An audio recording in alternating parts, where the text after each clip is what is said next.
Klute. All right. Klute, baby. Klute first. Live klute free or die hard. You can do it with anything. You really, Yeah. I think there's no, famous work of art. There's no famous quote. There's no film title. To klute or not to klute? That is the question. You know? Whether 'tis nobler to suffer the slings and arrows of outrageous klutes. Works with anything. Works with anything.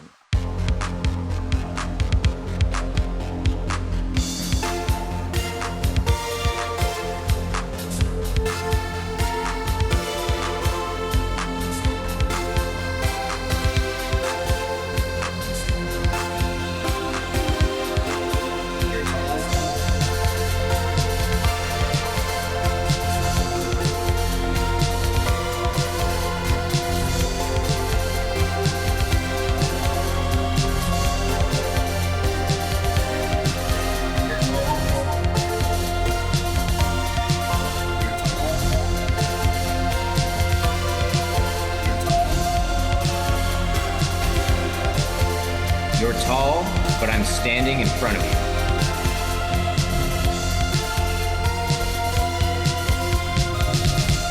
It's a podcast. Welcome to You're Tall, but I'm Standing in Front of You, the official podcast of Queen Elizabeth II. Wow. Man, we've had a rough break here over the last month. I can't believe this happened again. Yeah. 2 weeks in a row. But good news, the negotiations with Henry Kissinger are going very well. Yeah. We're really amped about that one. We're really excited for it. Yeah, I mean, and he's, it's been great. He emailed us out of nowhere. All he's asking from us is some credit card information and social security numbers. And he just needs us to hold on to some money for him for a couple days, and then we're gonna send it back to him, and and then But he's a reliable guy, He's a trustworthy individual. He's got that strong, trustworthy German accent. You know that he's someone that you can rely on for anything, for whatever you desire. Yeah, brief sidebar. I love the clowning on the Queen. I've been participating in the clowning on the Queen. But how pathetic is it that the best thing we have on the side of the workers of the world is that we get to celebrate the deaths of evil people when they're 96, it's the best thing that happened was that one woman, the evil congressperson that died in the car crash. She was pretty young, but she was a pretty minor player.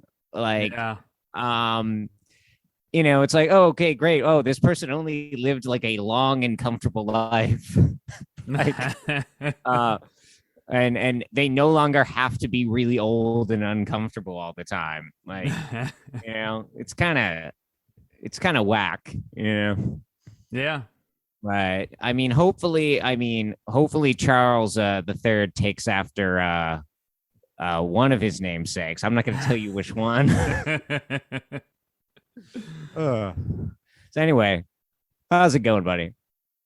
It's I've been building myself back up after the news broke of Her Majesty's demise earlier this week. So. This is by the time this episode releases, so many other people will have died that it's not even going to be relevant that Queen Elizabeth will have died. Yeah. Although, what was really relevant content for us is, did you see that picture of the dudes in the uniforms carrying the corgis? Off the plane or whatever it was? Yeah, Dune. Looked exactly like the 1984 Dune.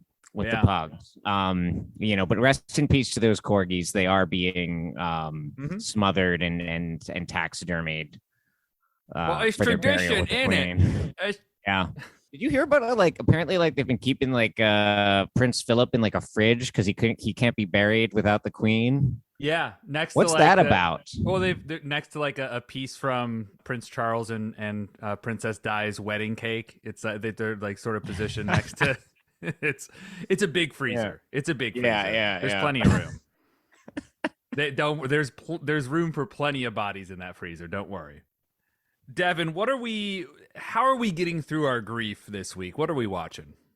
I think everyone has different ways of dealing with grief, but I think all of those ways ultimately they go back to one core principle, and that principle is Klute. So we are watching Alan Pakula's. I think that's how you pronounce it. 1971 film Klute. Klute. We're all about the 70s now. We're really in our 70s era. Yeah. And we're also in our good movies era. I don't know what's going on with us. Yeah, I'm so confused about this season so far because we're not watching bad films.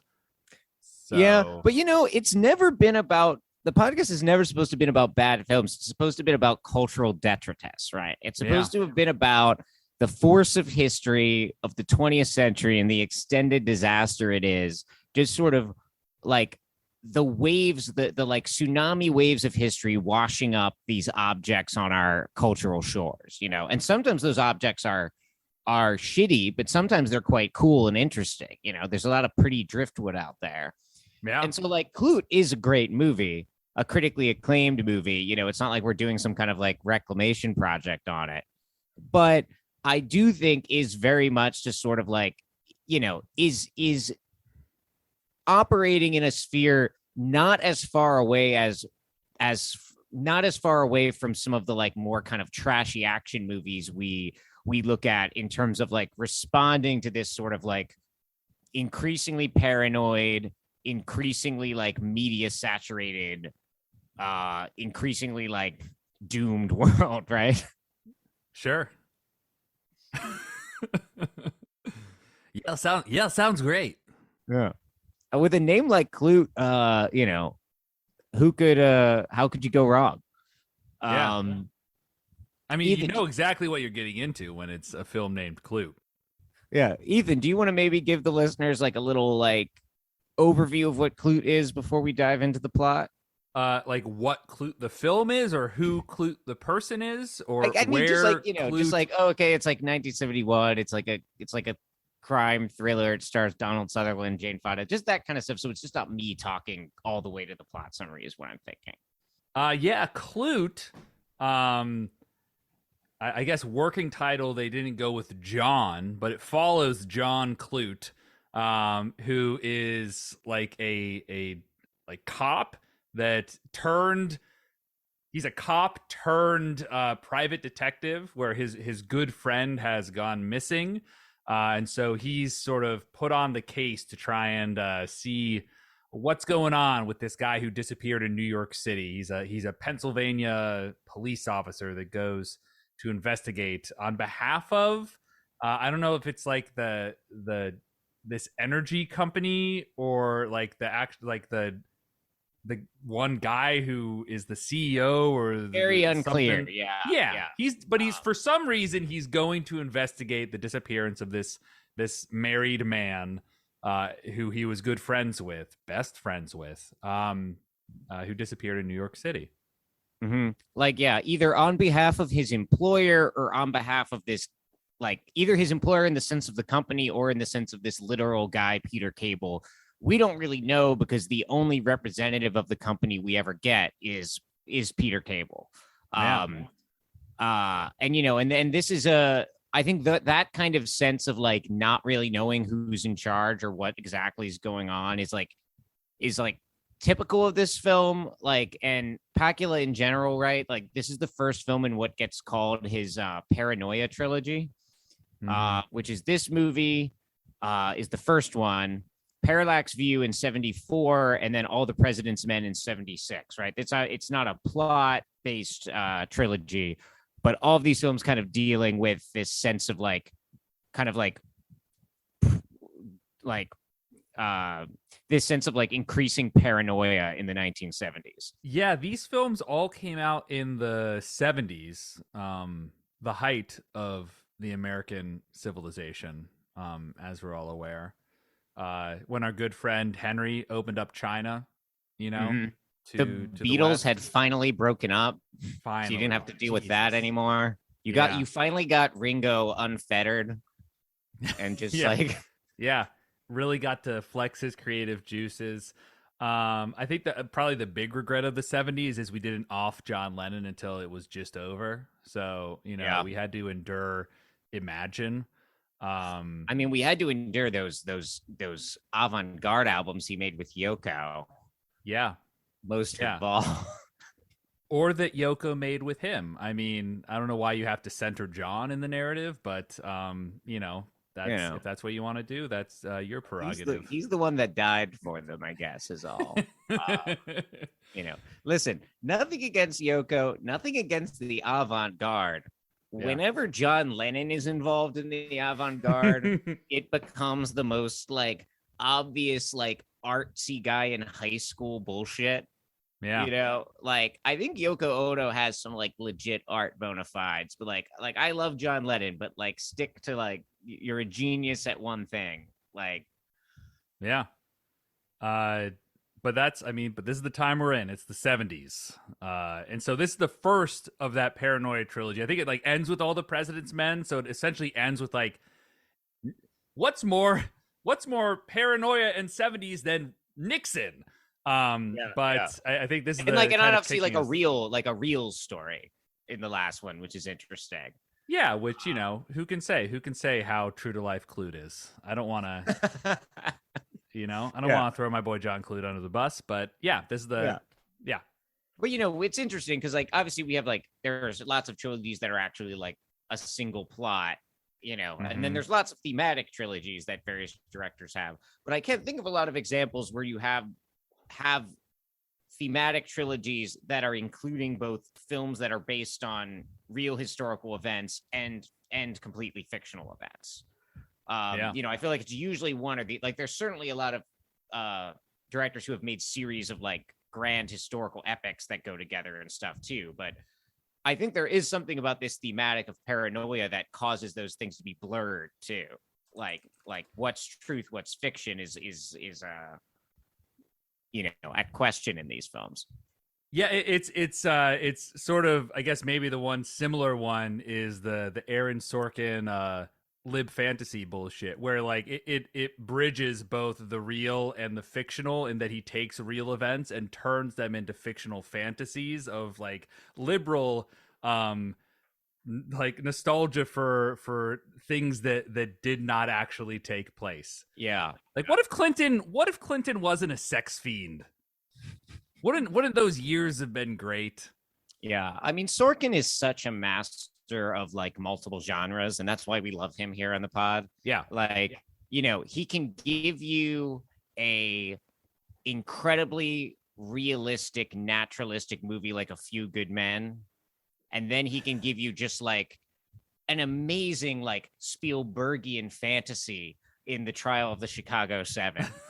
And just like, spans genres, spans plausibility.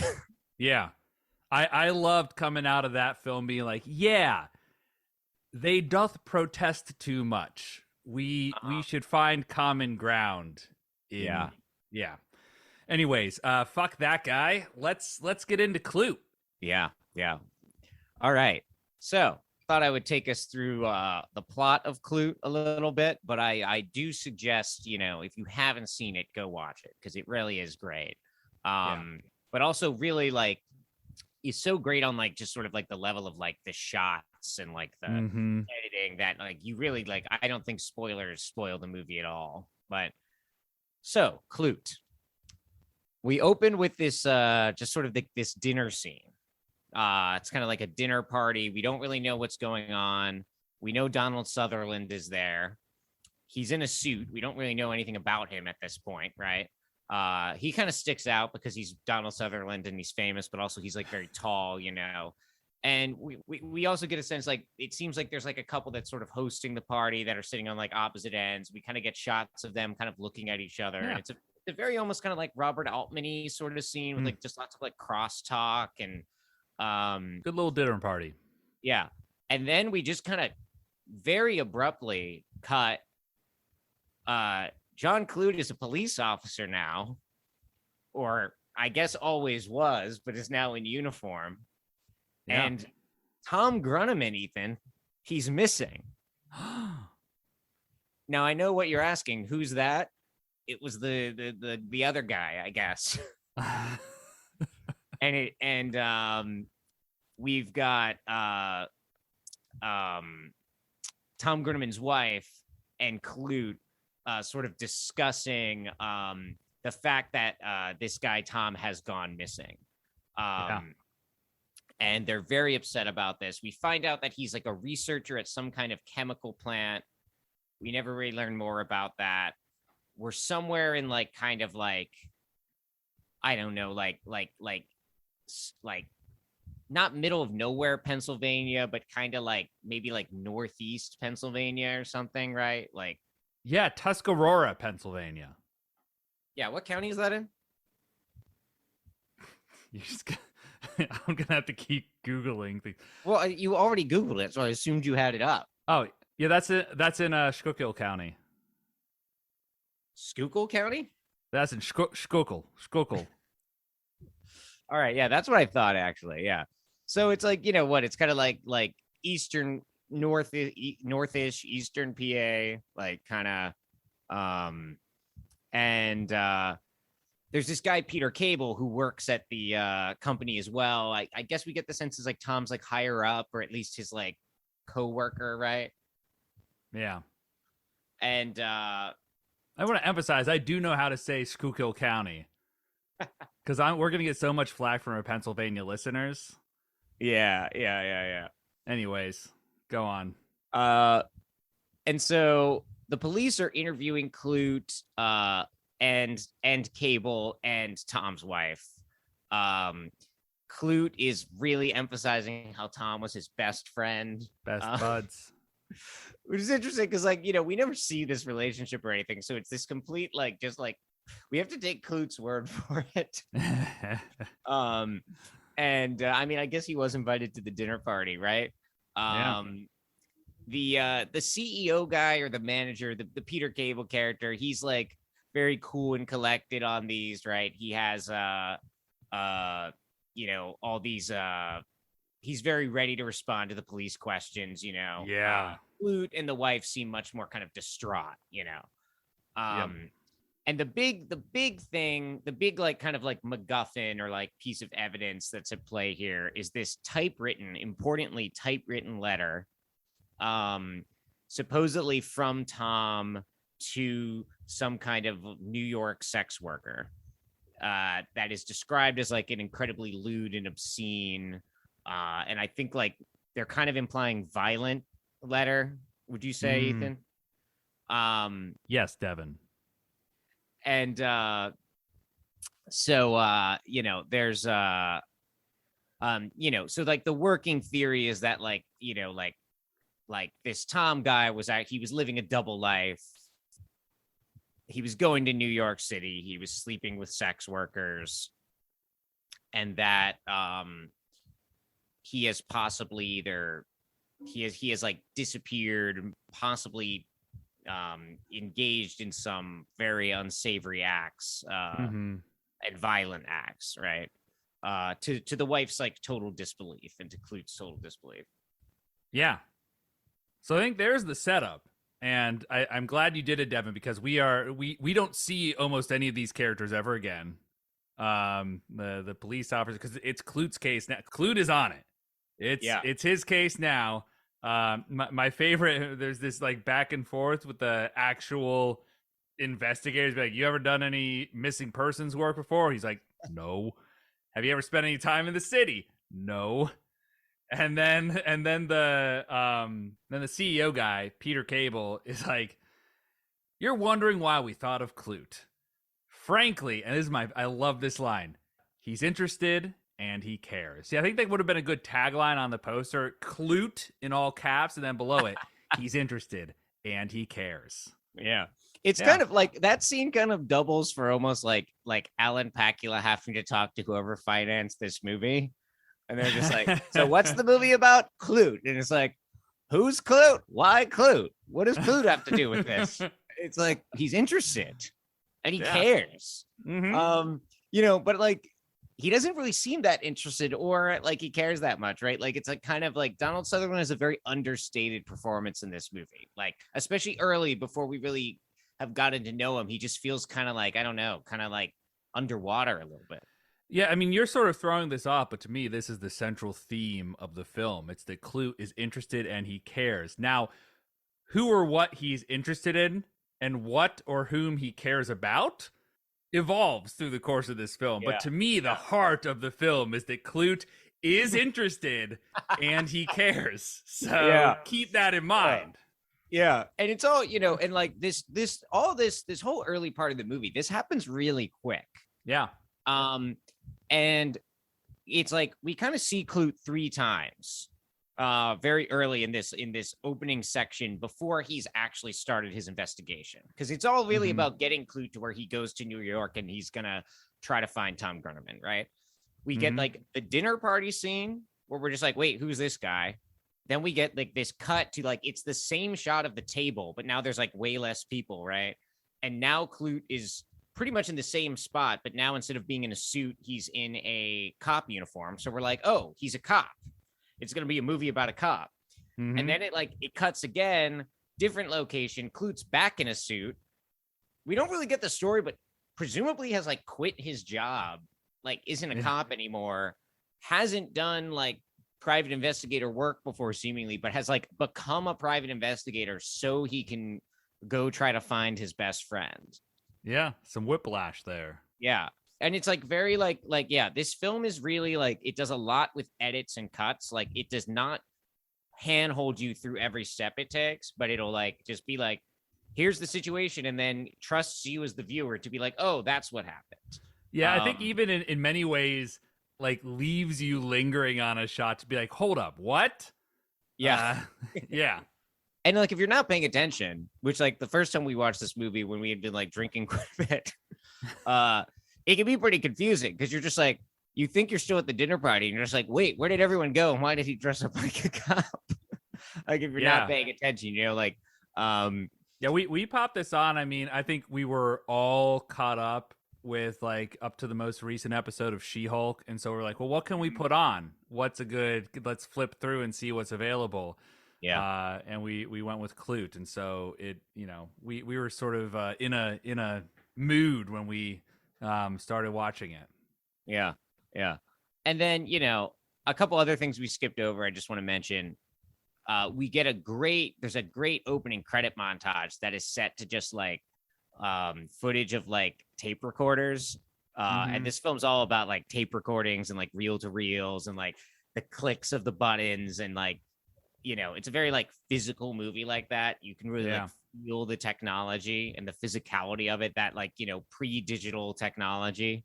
And it's like on a black background with just like the credits going over it. And then we also get kind of again, kind of like in media res introduced to Jane Fonda's character, Bree Daniels, who we know nothing about yet.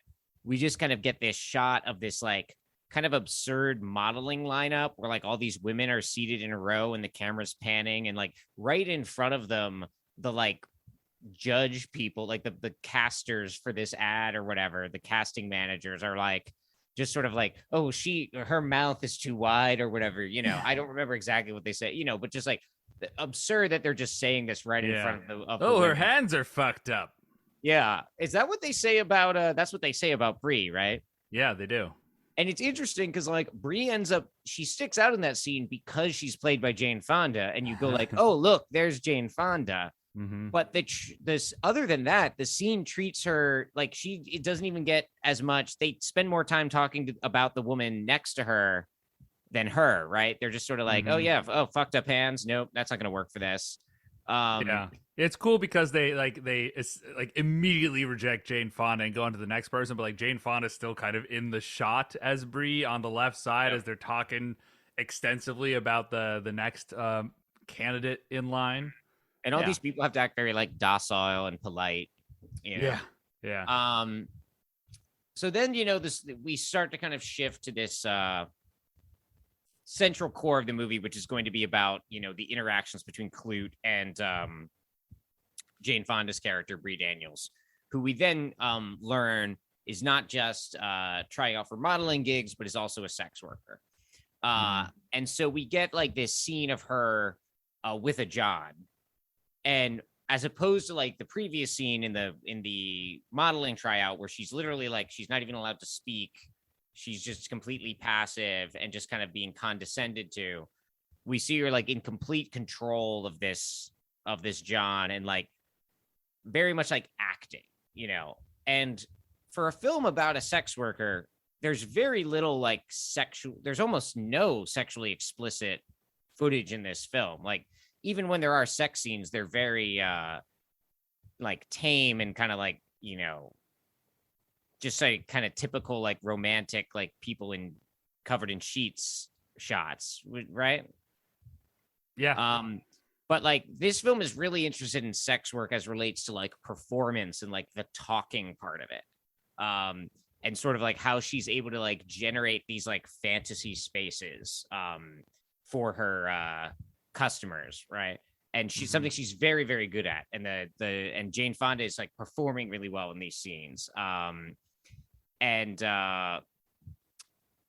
We later learn she has customers who don't even like have sex with her. She like, there's this one old guy that she's been going to for years, and he just like likes to hear her talk about like pretending like she's like this kind of like European or like at least going to Europe and being involved in these sort of like vaguely like aristocratic high society goings on while he he sips wine with her, and she's like, oh yes, an older gentleman, he looked quite like you actually, like this is kind of her shtick. It took me a minute with your description there when you were talking about her John. I was like, at first I just thought it was your Eastern PA, like JAWN, and then I realized you were talking about the sex worker's customer as a John. But, I mean, technically I wouldn't be grammatically incorrect if I had been saying its motto, so, John. Yeah. John, if not a John. Yeah, it does a nice job in sort of setting up this interesting juxtaposition of Bree's life between these kind of like modeling and acting gigs and like the interactions she has as a sex worker. Yeah. We see a lot of Bree's apartment, which is like one of the most important sets in this one of the most important locations in this movie. A lot of the scenes take place in the apartment. And it's like a really interesting apartment. Like, it's huge.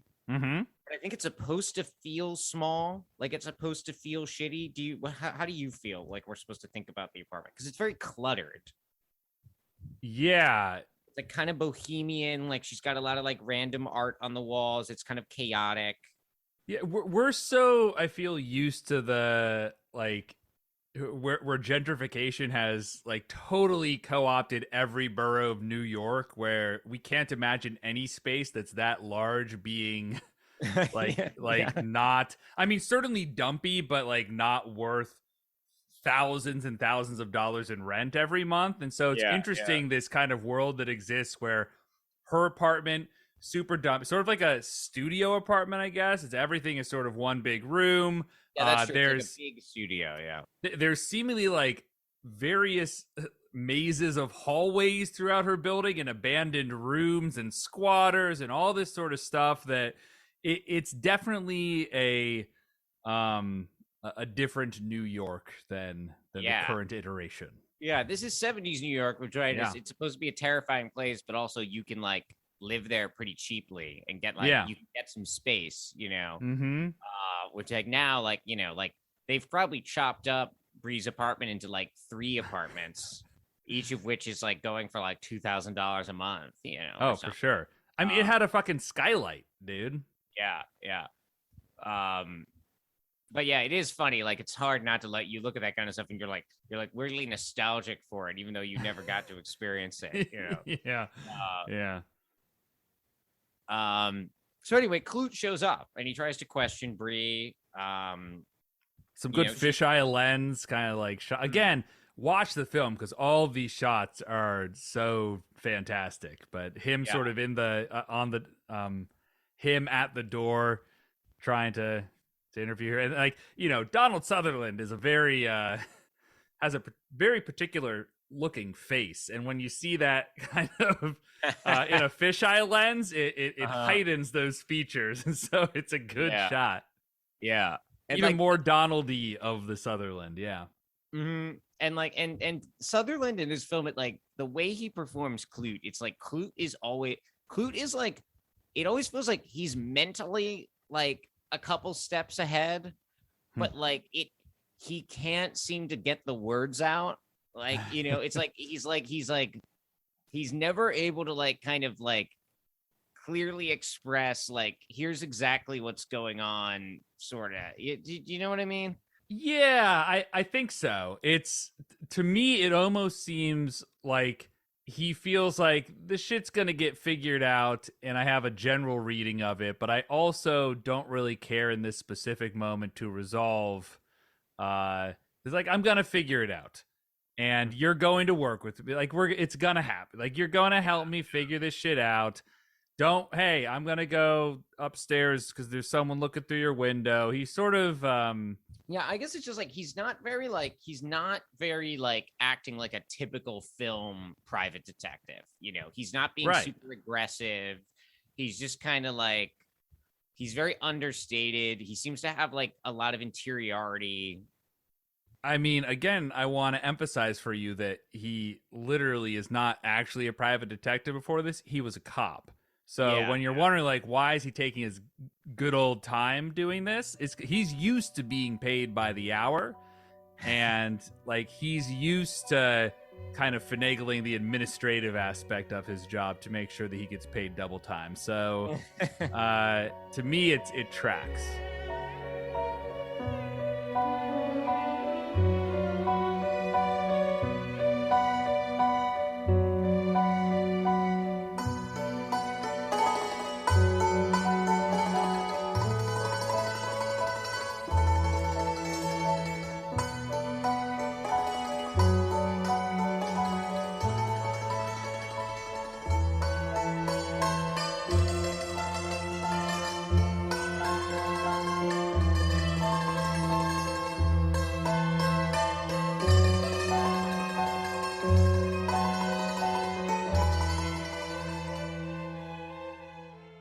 So anyway, another important part of the movie is like we get these recurring scenes of Bree going to therapy,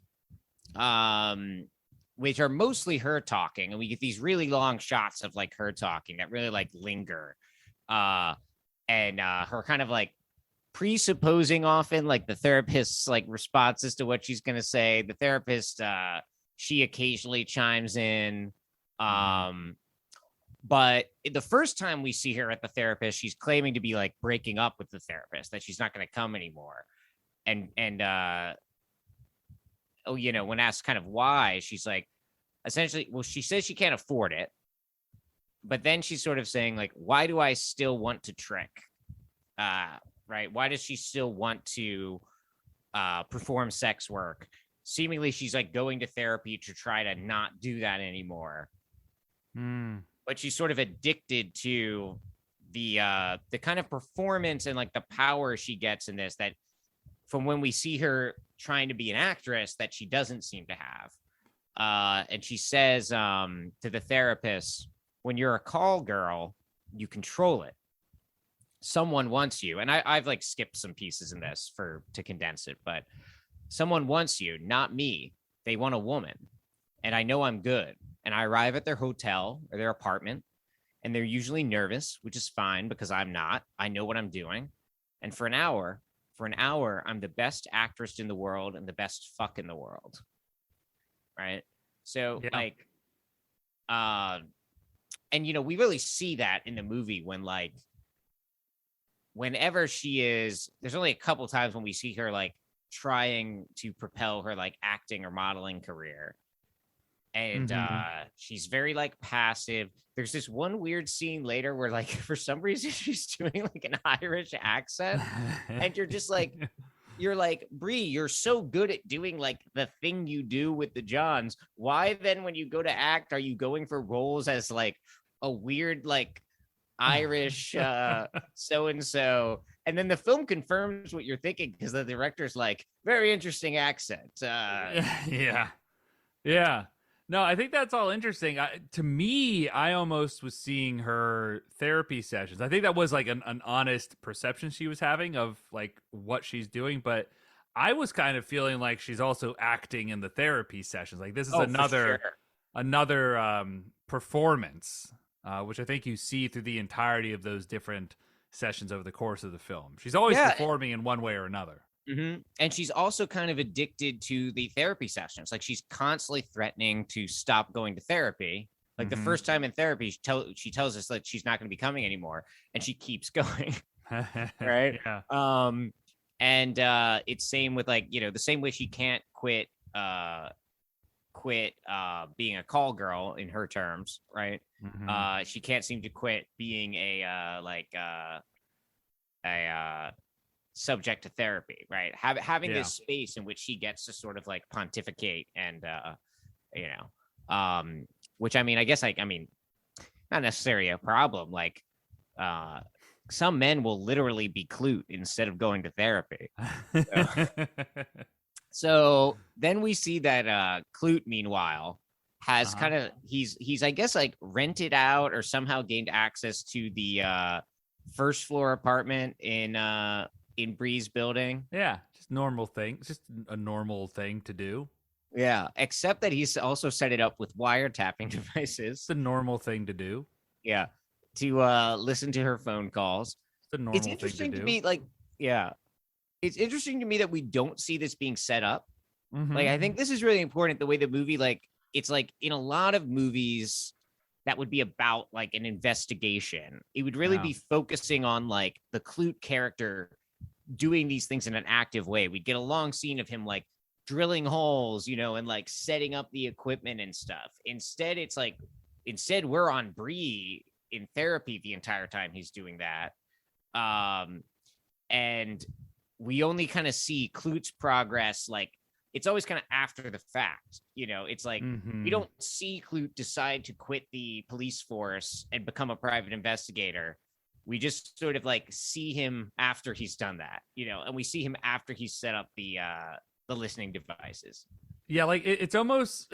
I always get the impression when I'm seeing every scene of like, does this guy know what the fuck he's doing? Because it seems like, because you're not seeing any other stuff. You're like, what is going on there? And then the next scene forward, you're like, oh, okay, he was doing a thing. He seems to know what he's doing here.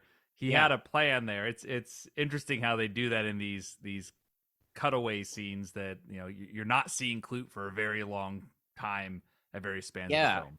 But it's so interesting that it hits you that way, right? Because it's like other films like about these kind of characters devote so much time to like demonstrating the proficiency and the skill of the detective to the audience. It's all about showing you they're kind of this superhuman person. And I think they're also devoted to making you cast doubt about the veracity of like what the Bree character is saying about what happened, and make you think like, oh, is she a shady character? What's her deal? In this film, this upends that trope. Yeah, we never really, at least I don't ever really feel like it's like there's any chance Bree is in on it, or any chance that Bree is like a femme fatale figure or anything. So yeah, it's very much like, it's like they are like people that find themselves cast into these roles that should be like these kind of like film noir like archetypes, but neither of them quite like neither of them inhabit those roles cleanly. Right. It's just sort of like, this is where the world has thrust them, but they are like kind of like people, very distinct people independent of those roles. so we finally do get kind of like our first long conversation between Bree and Klute. She says she doesn't remember Grenneman, but she has been questioned about him before by someone else. And that she was beat up and nearly killed by this man. I guess she's assuming to have been Grenneman at this point. Some of the details of the exactly when everyone learns what is like a little hazy to me. She's kind of trying to seduce Klute. She kind of wants to trade him sex for the tapes that he's making. And kind of in the middle of this interaction, Klute thinks that there's someone on the roof. You alluded to this earlier, Ethan. And he kind of tells her, and I think at first, like, it's also a really interesting scene because like there's a split second where she thinks he's like role playing, like that this is his like sexual fantasy, and she kind of like moans and stuff, and then he just kind of silently, like he kind of like sits her down on the bed and like silently goes up to look, and instead ends up finding like squatters in the building. But it is like a pretty cool, like very tension-filled scene where he's going through a lot of seemingly abandoned corridors and doors that are ajar, and like going through these places where you're like, oh my god, he's like right on the killer's trail, and then he opens a door and it's some squatters in there. Yeah. And like, do you feel like at this point in the film, like, have we as viewers been given like objective evidence there was someone on the roof, or do we just know that Klute thinks there was someone on the roof? I think it's the latter, right? Like we don't get a shot of someone on the roof. Yeah, you have some shots like from the roof at this point, I'm pretty sure. Oh, okay. I'm pretty sure you also have. Yeah, no, I'll say that. I think you have some shots that indicate that someone is on the roof looking down into Bree's apartment, but yeah. Yeah, and that's very like that's really typical of like this paranoid 70s aesthetic, right? This idea that like, you know, it's like Klute with his tapes, this guy on the roof, it's like you could be listened to at any time, you could be watched at any time. You know, Bree's skylight is sort of a symbol of this, right? Like you don't have any privacy. You know, you never know who's watching you or listening to you. You know, we get this scene of Peter Cable listening to one of the tapes that presumably Klute has sent to him. Bree having a conversation on the phone with a potential John. It's a conversation we've heard before, but we get more of it, and now we get both sides of the conversation. Because I guess like before we only had like essentially the camera's perspective, so we were hearing and seeing, you know, what if like as if you were in the room with Bree watching her on the phone, but now we're getting like what Klute's devices pick up, right? Which is like both ends of the conversation. So in a weird way, it's like again with the paranoia theme, right? It's like the recordings are like more intimate than if you were actually in the room yourself, right? And Cable is like kind of very menacingly listening to this with like he has real like kind of like Darth Vader vibes, right? Yeah. And we got to talk about his office. Oh, absolutely. Which is like, Ethan, do you want to describe the office? I think I'll start by just saying that Pennsylvania in the context of this film is like a ethereal plane that just exists outside of time and space. Yeah. You get like those It's like that like New York City is like Coruscant and like Pennsylvania is Tatooine. Like it's like this completely other place. Yeah. And it feels very sterile in a lot of ways. It feels very alien in a lot of ways, and most of the scenes outside of the beginning scenes at the dinner party, it's in this office that is seemingly in a random skyscraper in Tuscarora, Pennsylvania. I'm like, I don't know what this building would be. It doesn't make any sense why they would have it. No. Like it just like it's like because we're like the evil, powerful corporation, we have a skyscraper, but it's like you don't just randomly have a skyscraper. Like you can have like a nice building, but it wouldn't be like 50 stories high. Yeah. So it's fantastic. Yeah. But then outside his window, right, you can see like we get this great shot of like he's like leaning in the chair, listening to the tapes, and you see just sort of like I don't even know what to call them, but like these like kind of like metal, like it's like the infrastructure of the plant. They're like these kind of like they're not oil rigs, but like that kind of looking thing, just the like chemical machines big at the chemical plant, and like cranes and whatever, and covered in like kind of fog, right? And then just while we're talking about The Office, because we don't see it yet in this shot, but there's a later scene in it where then we see like the other side of The Office, so like the opposite wall that isn't the windows, and like he has these like automatic doors that like slide close that are like completely, and that wall of the office is completely covered in like this like incredibly high definition photograph of the moon landing. Yeah, right. Like, yeah. It's like it's floor to ceiling. It's not like it's like a poster hanging on the wall. It's like the entire wall is like looks like you're like in the world of the moon landing photograph. Yeah. One of the most like menacing rooms imaginable. So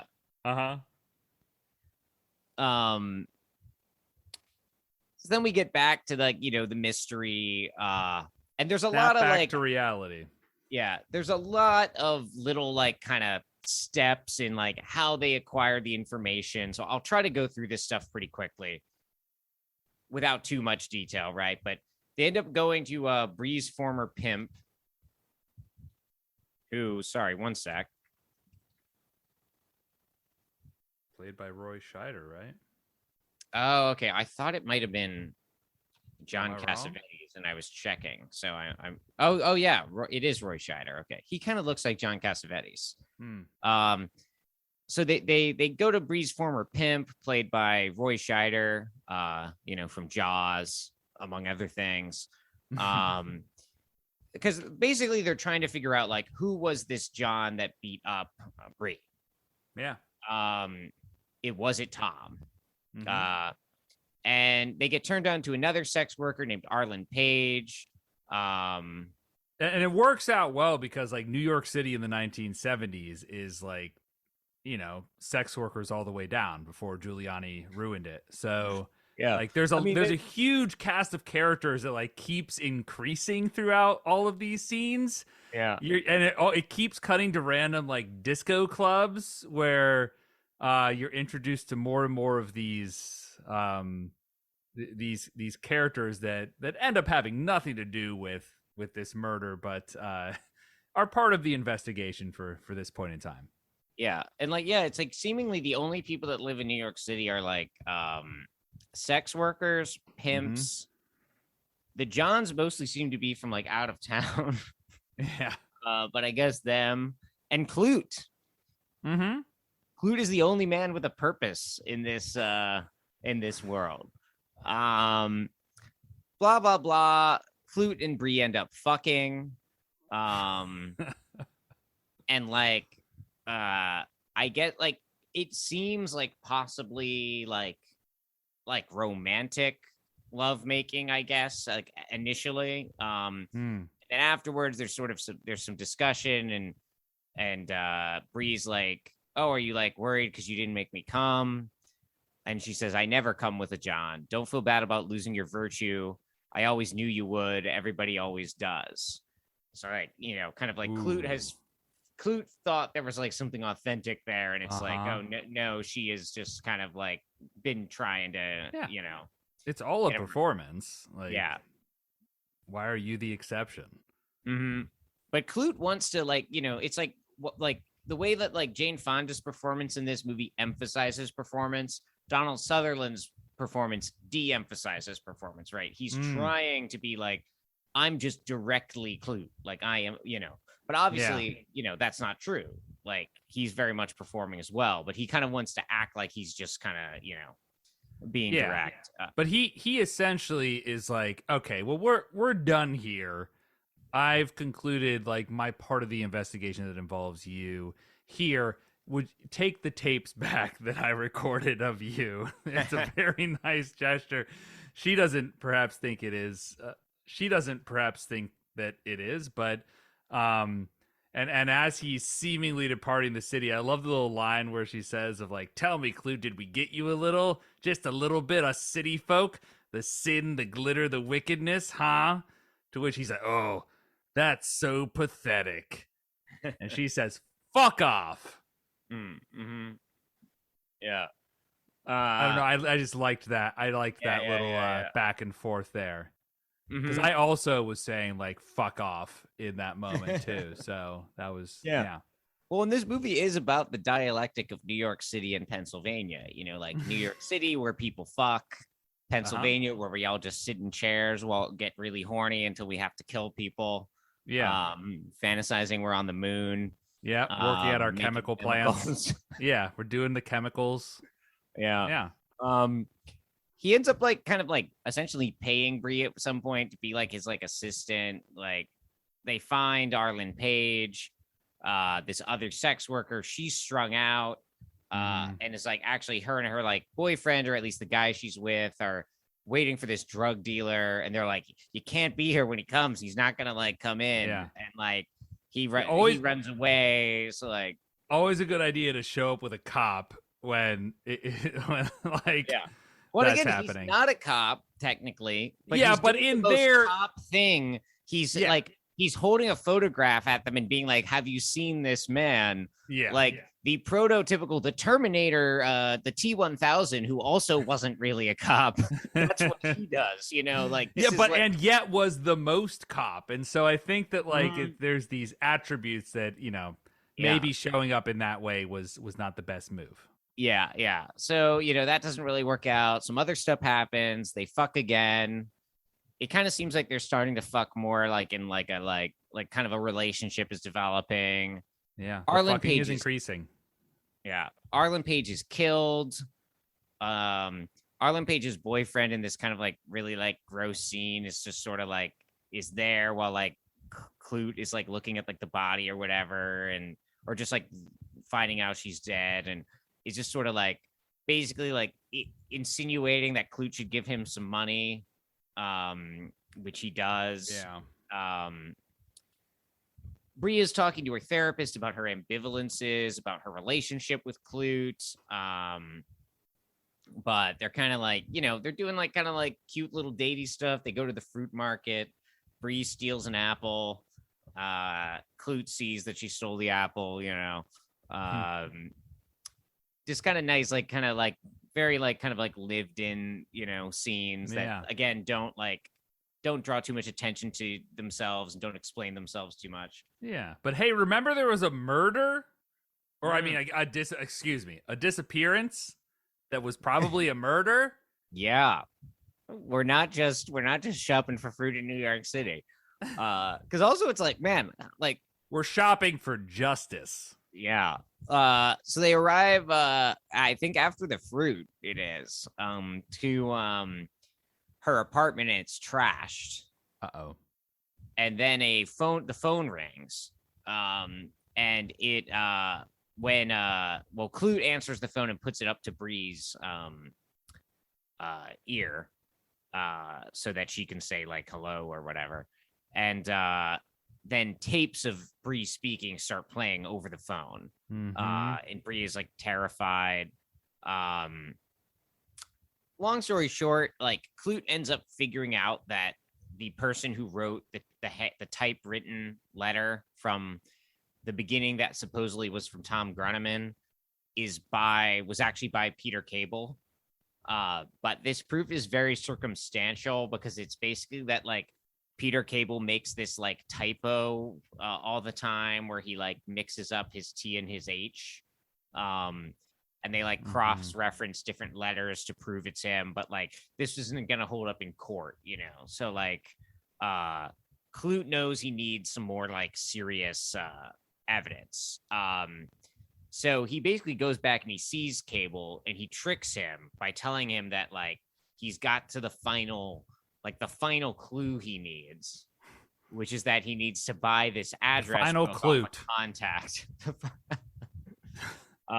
He needs to buy this address book off a contact, which he then says will have like the contact information of, I think it's like Arlen Page's address book, supposedly something that doesn't really exist, but will apparently lead him to whoever the John was that beat up Bree, which like at this point it's pretty obvious was Peter Cable, right? Mm-hmm. So he goes there to ask Peter for money so he can buy this book, right? Meanwhile, like there's some drama with the pimp. She can't find her therapist. She wants to talk to the old fabric businessman guy that she talks to. Can't find him. Klute can't find her, right? He's very concerned because he knows what he's like kind of just set in motion. Cable knows about Bree, from the tapes, and does find Bree first. And he asks her for the book. She eventually is like, "Oh yeah, the book. I can get that for you." But like, she doesn't. He knows. He's like, "No, obviously you're lying." And now he realizes it's a trap. And he has this pretty terrifying line. Like it's a pretty terrifying speech. Like he's like a fucking like horror villain, practically. And he says that means like Klute knows about me, then everyone knows about me. So it doesn't matter what I do anymore, does it? Right. So like basically he's basically a serial killer. Like he has this like villain speech justifying himself. Yeah, and it begins in this way where he's trying to explain how he didn't mean to kill this sex worker, and then Tom overheard him, and it was just this unfortunate series of events, and it slowly cascades over the course of his supervillain speech to be very clear that like no, he is like a sadistic serial killer. Yeah. But basically, like, it becomes clear, like, he confesses to, like, having killed Tom. Like, he, quote, accidentally kills this first sex worker. Tom sees it, so he kills Tom. Then he kills Arlen, and now he's going to kill Bree. Especially because he's like, well, I'm caught now, so I'm going to go out, doing what I love, which is killing people. Specifically women. And then, like... right as that's gonna happen, Klute arrives, and Peter Cable just immediately like jumps out the window and dies, basically. And it's like it's a little unclear. Like, is he committing suicide? Is he just like, this is the best chance I have to get away? Like, but it's very quick. Like it lasts like a couple seconds. How do you read that? That defenestration. Yeah, very confusingly. But again, sort of feeds into the theme of the film overall, where it's this very claustrophobic back and forth of him and Bree fighting, her struggling as he's attacking her, and Klute. It goes from this kind of claustrophobic back and forth to showing like the whole like sewing place where this is happening, the front of that, and Klute like being like, here I am, like a slow shot of him like sort of stumbling towards them over the course of 10 seconds, and then immediately like him sort of looking that way and then jumping or being thrown out the window. You don't see really any contact. It's not especially clear whether Klute threw him out or he jumped, like you were saying. So yeah, you're not entirely sure, and maybe that's part of what it's all about. Yeah, it seems more like what's going on in a certain way is that like within the logic of the film, like within the film's kind of like spatial poetics, like we've had all these scenes with like Bree and Klute, and we've had all these scenes with like Klute and Cable, and then they're always like very like tightly shot scenes, and then we finally get one with Bree and Cable, and then Klute shows up, and it's like, oh, we're gonna get the menage a trois of the film, right? Like everyone's going to have this triangular confrontation, and it's like that like it can only exist for a millisecond. Like the second Klute comes in, it's like it bumps cable. Yeah, it's the Large Hadron Collider of scenes where it's once it happens, like it's only there for an instant and it immediately has to go. Yeah, it does out the window. Yeah, and then that's basically, and we don't really see any of the fallout from Klute solving this mystery exactly. It just sort of, we're left to speculate about that, and then like we just end with sort of some very like, I feel like, ambiguous notes about what Klute and Bree's future are going to be. Like we get a lot of like voiceover of her talking to the therapist again about like, he wants to like us to leave the city together. I can't do that. I would go crazy. But then she's like, I just needed to get out of the city for a while or something, right? Mm-hmm. Like, you won't be seeing me again. And then, I think the last line is like, oh, you'll probably see me next week. And this is all kind of like playing over just sort of like scenes of them sort of like leaving her now empty apartment. Yeah. Klute. And that's Klute, baby. Klute. Yeah. How do you read that ending? Do you think this is like, are they deciding to be together, or like, is it? Come on, you can't. It's like being like, oh, I gotta go see about a girl. So do you think he saw the girl? It's like, well, that's kind of irrelevant to the purpose of the ending, which I think to me it's sort of a transitionary sort of deal. I guess you can fill it. I mean, did you have a reading of it? Well, I mean, I think, if your reading of it is that it's like transitionary, that's a reading of it. I wasn't necessarily saying you had to be like, it was just sort of trying to prompt your thoughts on the scene. I mean, it's transitionary that like her apartment is packed up and she's leaving town with Klute. Whether or not it will last, I can't really say. But it's certainly, a changing of the guard, much like the end of the second Elizabethan era. Yeah. And it's not like, that it's like a love story in a sense, but it's very much like kind of, it's a love story that is like happening in a context of doom and murder and decay and stagnation, right? And it's just sort of like these people that have been like kind of flung together and they're just sort of like clinging to each other for now, and it's not like, it feels like the film's not saying like, oh, and now they like, they found each other, and like, it's like, well, they did, but they're also like Bree's probably really traumatized by this, and it's all just sort of like, it's like a contingent thing in a contingent world full of death.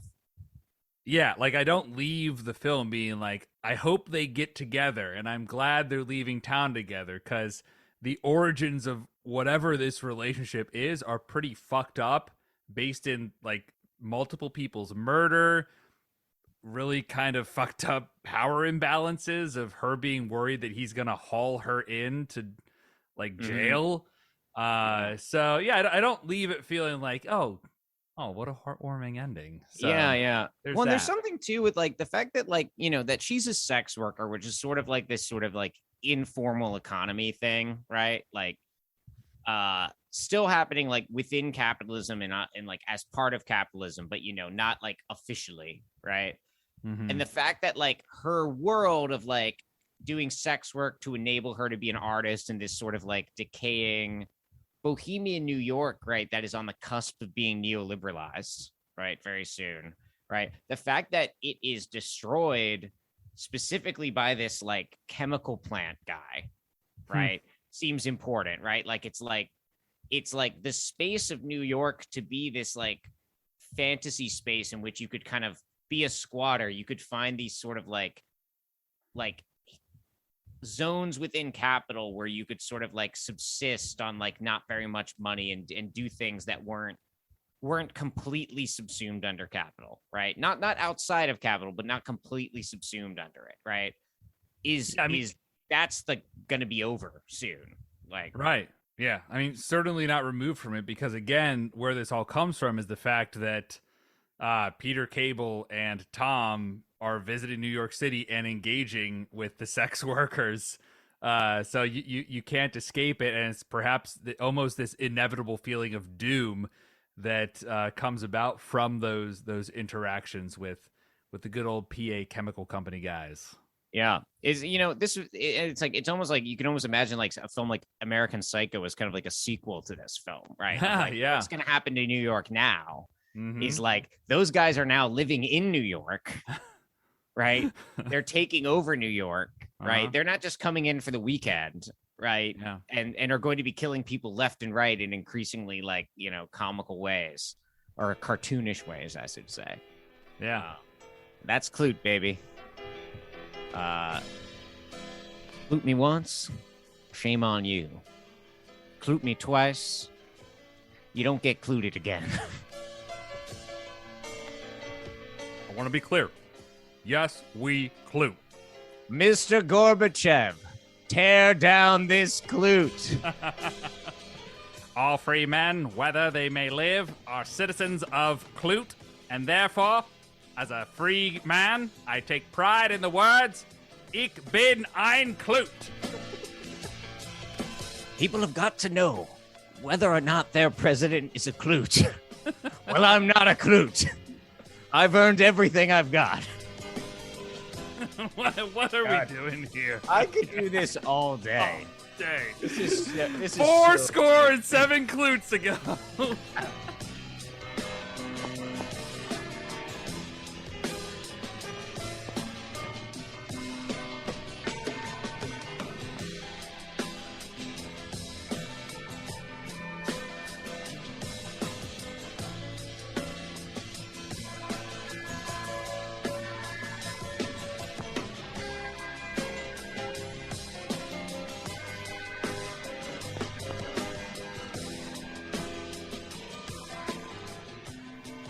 So, Devin, for this week's Vox Populi, we're going to do a variation on what we typically do, a variation of the game that I call Klute First, Ask Questions Later.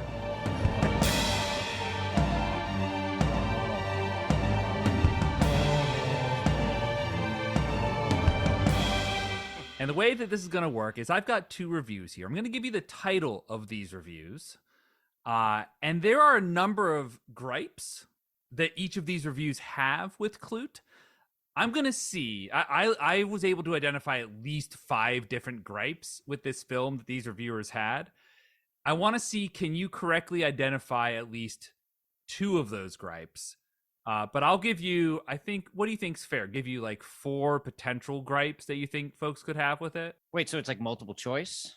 No, you need to come up with 4 potential gripes you think folks had, so and if you get at least 2 correct, I want to get at least 2. Yeah, exactly. That seems fair. That seems great. Fair. Yeah, we're all about fairness on this podcast, especially when it comes to Klute. Especially when it comes to Klute. So, the hints I will give you again are the titles of these 2. I'll give you the ratings they gave the film as well. Okay. Okay. So can you tell me when they were written? I will do that as well. Yeah. I will. Yes. So these are not necessarily She-Hulk viewers that wrote these. They're from 2009 and 2015. I'll give you the dates though. So your first hint, the first one is called Maybe This Film Should Have Been Called Brie. And that was written in July of 2009. And this reviewer gave the film an 8 out of 10. Well, and that's interesting because this is something I want to talk about later in the pod, is why the film is called Klute. Uh-huh. Oh, yeah, absolutely. But I don't think the film is like called Klute because they were stupid. Like, uh-huh. But okay. So the second review comes from March of 2015. And the title is, I think this played better back in 1971. And this reviewer gave Klute a 6 out of 10. So Still across those 2, score. Yeah, so clearly one that's interested in the Brie character, one that is noticing the passage of time from the release of the film, can you identify at least 2 gripes that these reviewers had about Klute? And you've got 4 guesses. Okay. So, first guess, decentering of the female protagonist, which, like, you know, however that could be expressed, right? But like, okay, that the film is making this about Klute when it's really about, and making it about the men maybe more generally, when it's really a story about Bree. I don't necessarily think that's what the film is doing, but I'm going to say that's what the gripe is. Okay. So that's guess 1. Guess 2, boring. Like, nothing really happens. It's just Klute sitting around. Where's the action? Where's like the actual investigation? Too slow, you know. I hate new Hollywood aesthetics. It doesn't hit the beats. Yeah. So that's 2. 3, this is kind of going off what the titles are giving me. But shout out to listener Sam Catlin, who rewatched this film the other day, and this was his gripe about it. So I'm just gonna hope this came up in one of the reviews. Bad music. Weird score. Which again, I don't really hate the score. I mean, who doesn't like a sad trumpet? You know, no, like read like various like notes on a piano followed by someone going into a microphone going, yeah, yeah, okay, right. And then let's see. Let me give it one more. What could it be? I'm gonna guess that like Donald Sutherland sucks. He's a wet noodle. Ooh, bad performance by him. Gets played off the out of the frame by Jane Fonda. Hence, it should be called Bree. That's those are my 4 guesses. So we've got their gripes being that it decentered the female protagonist. It was boring. It had bad music or sort of a weird score, or just that Donald Sutherland sucks. Yeah, or maybe just like residual anger at Donald Sutherland for raising Kiefer Sutherland. Also, if that could be my 5th guess. Kiefer Sutherland. I'm not gonna say his name right. Also, like, can you imagine being in that delivery room? It's like, so what do you want to call the boy? Kiefer. He's a Kiefer. Yeah. It's like, no, well, actually, though, but Kiefer is, you know why he named him Kiefer, right? I don't. It is an acronym in tribute to his 6 personal favorite of his film performances. K, Klute. I, Instinct. E, The Eagle Has Landed. F, The First Great Train Robbery. E, End of the Game. And R, The Rosary Murders. Hold up. Had all of those films come out at the time of birth of Kiefer Sutherland? He was in talks, for sure. He was definitely in talks for 1999's Instinct. There's only so many films that start with the letter I. But he was like, he needed the vowels. Well, actually 68 Interlude could have done that one. So, you know, he's in a lot of movies. Yes. We may return to him in the near future on this podcast. Absolutely. I don't remember where we were at, but I do have these 2 reviews. Yes. I think you were gonna see how many I got right. Let's see. You had 4 guesses. Let's see how many are correct. So the first review from July of 2009, an 8 out of 10. Maybe the film should have been called Bree. The question Klute ultimately asks. Off to a strong start. Okay. No, keep that in because I just love how you can't talk about Klute without cursing. yeah. Okay. Let's see if you agree with this ultimate question. The question Klute ultimately asks is, can a high-priced call girl from Manhattan find happiness with a small-town private detective from Tuscarora, Pennsylvania? Of course, it asks more than that and probes the human psyche quite a bit. Though the title role of John Klute, the detective, is played by Donald Sutherland, The central character is Jane Fonda, the call girl, which begs the question why the film wasn't called Bree. It was her performance as Bree Daniels that got Jane her first Academy Award for Best Actress. That and sympathy from Hollywood for being an avowed member in good standing on Richard Nixon's enemies list. We're not done with Nixon yet. Despite Nixon and his trashing of the Constitution. Okay, so gripe number one, Nixon trashed the Constitution. Nope. Not a gripe. Despite Nixon and his trashing of the Constitution, I never liked, here's the gripe, the idea of Jane Fonda broadcasting from Hanoi while our soldiers were fighting in Vietnam. That was taking anti-war protest way too far. But forgetting the politics, yeah, she gives quite a performance. War protests famously, yeah. Like, it's not like they should have gone further or anything. No. Not like that could have saved lots of lives or whatnot. Listen, while our boys were over there, it really took me out of the film Klute thinking about that. Anyways, that was taking anti-war protest way too far.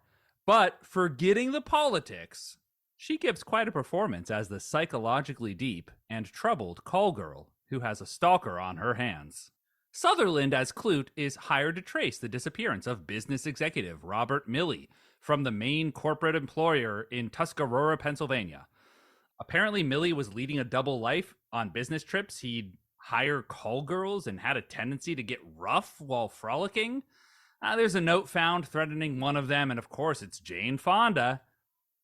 Fonda is an aspiring actress and model who does this to pay the bills. It's given her quite a cynical attitude on life. It takes a while, but Sutherland kind of grows on her, and when he solves the disappearance, he proves to be her benefactor. I'm hoping that Peter Fonda gets a role that will land him an Oscar, so we have a father-daughter-son parlay of Oscar winners in one family. Klute, as a film, has stood... I love how there's like just that brief aside. That's another gripe, is Peter Fonda hasn't gotten an Oscar. Okay. Klute, as a film, has stood the test of time and hasn't aged a bit. It could easily be done today with those awful 70s fashions replaced by today's. The strong fashion of July 2009. Yeah. Yeah, what's that? That's like skinny jeans. Yeah. Obama's tan suit. Yeah. Is that out yet? That's probably a little early for Obama's tan suit. Yeah, but so you did not get Hollywood being anti-Nixon. You didn't get Jane Fonda being in Hanoi. You didn't get Peter Fonda not getting an Oscar. So, I mean, who, so obvious in retrospect that your main problem with Klute is that Peter Fonda didn't get an Oscar, right? Yeah. It's just a travesty. But he did get a Golden Globe for his television role in The Passion of Ayn Rand. She certainly was passionate about certain things. Are you ready for the second review, Devin? Yes. Okay, I hate to distract you from Peter Fonda's Wikipedia page. I was just making sure because he had won, I think, 2 Golden Globes. No, I looked after this. Did he eventually get it after 2009? He's dead. No, fuck that guy. He ain't getting nothing, and now I didn't even know he was dead. Academy was not interested. Yeah, there's none coming. Not until they release like Klute 2 with all the archival footage of him. It's just like footage of him telling Donald, like, listen, she's my sister, but broadcasting from Hanoi is just going too far. Are you ready for the second review? Yes. I think this played better back in 1971. For March 2015, this gave a 6 out of 10. In the late 1960s and into the 70s, a lot of Hollywood films tried very hard to upend the old notions of movies. Instead of the nice old production code, the late 60s brought in all sorts of deliberately unsavory things. Things meant to challenge traditional morality. Think about it. I feel like I should be doing this in the Jordan Peterson accent. Oh man, think about it. I'm getting mad at myself now. I already see where this is going. I'm like, that was so obvious. Think about it. Films like Bonnie and Clyde and The Wild Bunch brought violence to a whole new level. Additionally, films like Sex and the Single Girl, Midnight Cowboy, and this movie, Klute, brought sex out of the closet and right into the audience's faces. Wait, you because were of this. Sorry, what? This person was only having sex in the closet. Yeah, and the 70s ruined it by bringing it out of the closet. Yeah. Because of this, back in 1971, this film really had a big impact and brought Jane Fonda an Oscar for playing a prostitute. But is it good? I would say yes, but certainly not great. While Fonda's performance is very good, the story itself seems almost like an episode of Law and Order Special Victims Unit. It was novel then, but today, it doesn't seem quite too groundbreaking. Overall, I'd score this one an 8 back in 71 and a 6 today.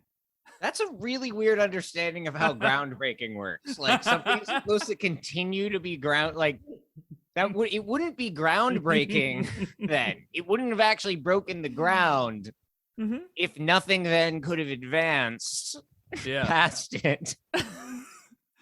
So to be clear, you did not get that it was a novel story in 1971, but run-of-the-mill today.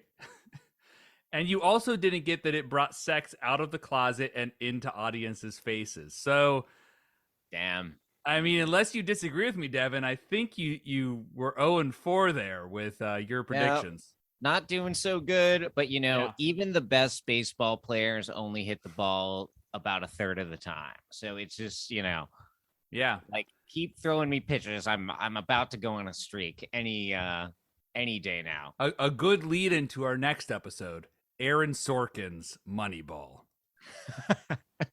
That's not actually the next episode. No, it's not. That does seem like a movie we would say. I would actually do that movie. We will. I think that should be on the list. I would do that movie. So anyways, Devin, tough break, but we respect the will of the people on this segment that we here call Vox Populi.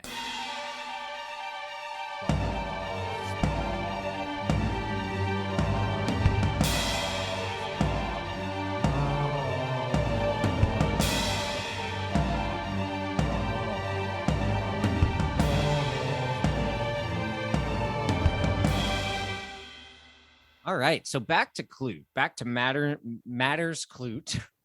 Klute matters. I like, it's like Brussels sprout.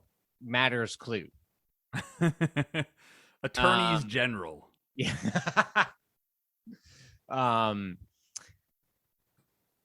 There's a lot to talk about with this movie, right? We went through like the plot, fairly close. Something I'd just like to talk about a little is just sort of like, moving away from the plot, just talking about like the aesthetics of this movie. Yeah. We talked about this a little when we were saying about like how fast paced that beginning is. It's like slow and fast at the same time. It's like, it's slow filmmaking. It's like single shots, long shots, but like we're moving forward in time very quickly. Yeah. And just like the use of editing in this movie is just amazing, right? Like,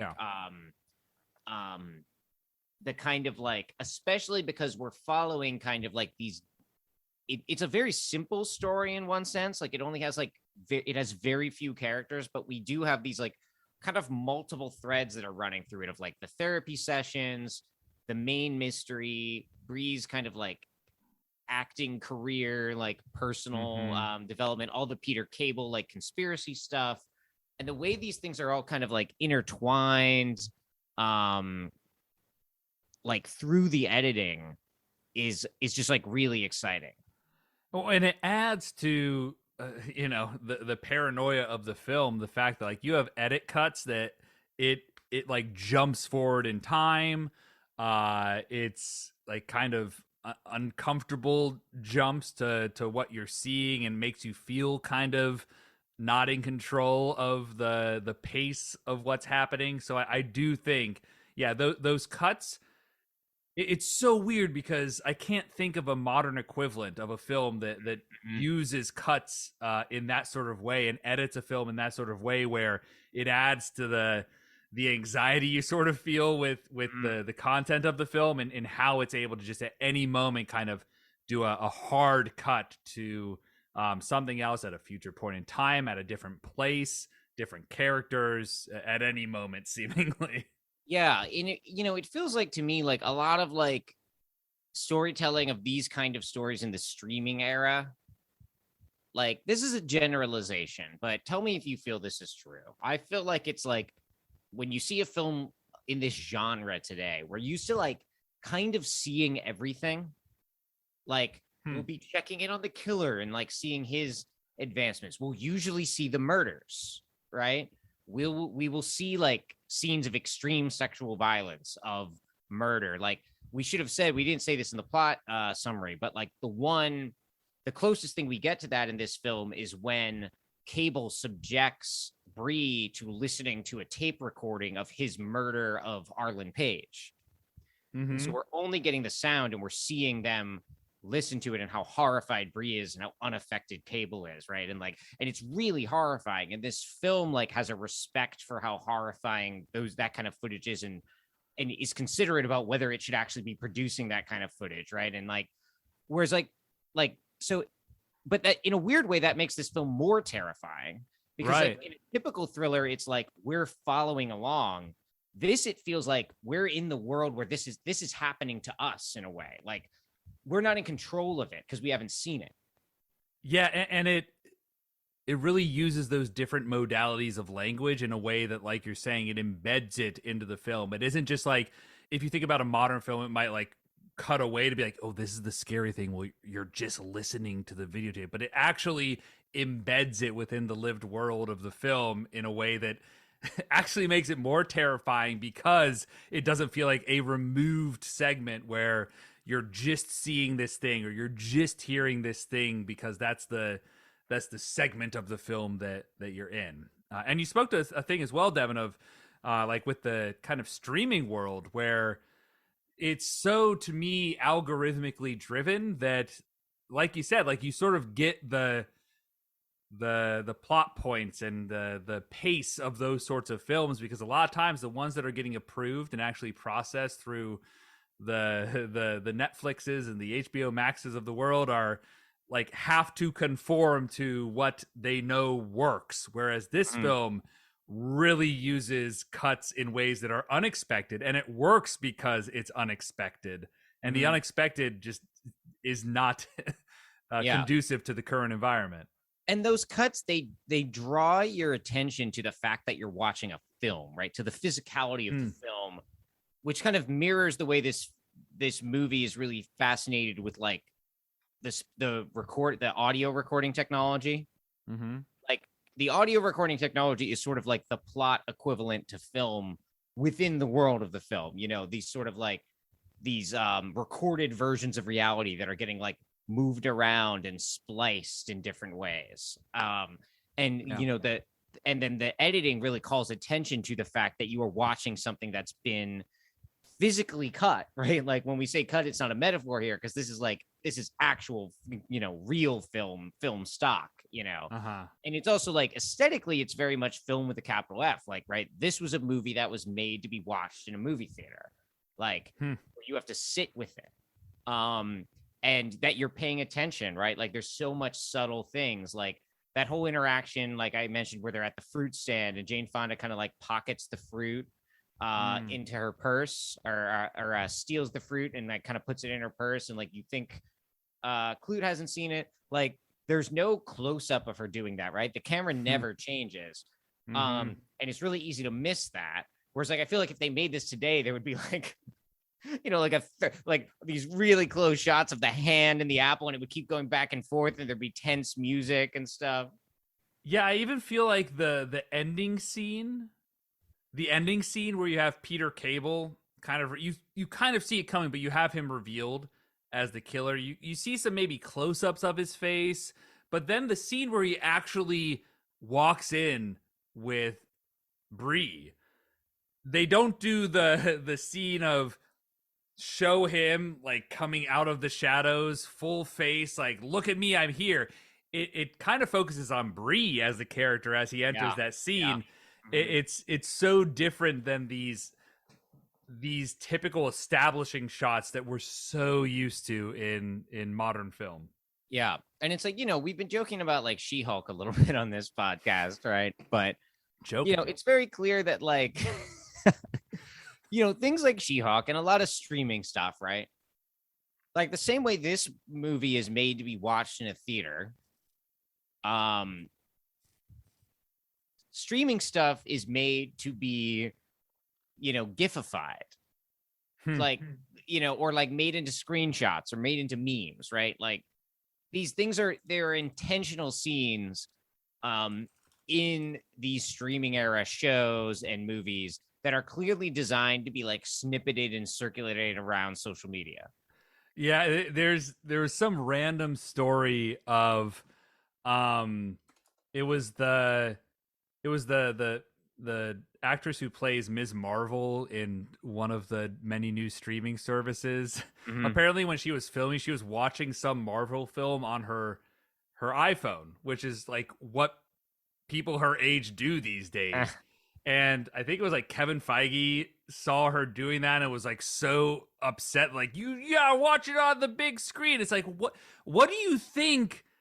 How do you think these products work? Like, how do you think people are consuming these products? Are you honestly so bought in that like this is cinema and this is some, sacred medium of art? Like, no, listen, that's not. No one. Come on. If you don't see the post-credits reveal of Adam Warlock on the big screen, what are you even doing, right? Yeah. Whereas, this really is a movie that's meant to be like, you're supposed to watch it in a dark room and sort of, can you imagine clipping anything from this movie? Like, and passing it around? Like the clip would have to be of such long duration because, like, nothing in this film makes sense, like, until, like, you're seeing how it's, like, contextualized with other shots and other scenes, It's like, what, like, here's a like 20-second shot of like Klute like not talking or something, Yeah. And it's like, we can sound like old men when we talk about this. Like, I'm not trying to just be like, they don't make them like this anymore, but this is just such a, like, the new Hollywood aesthetic.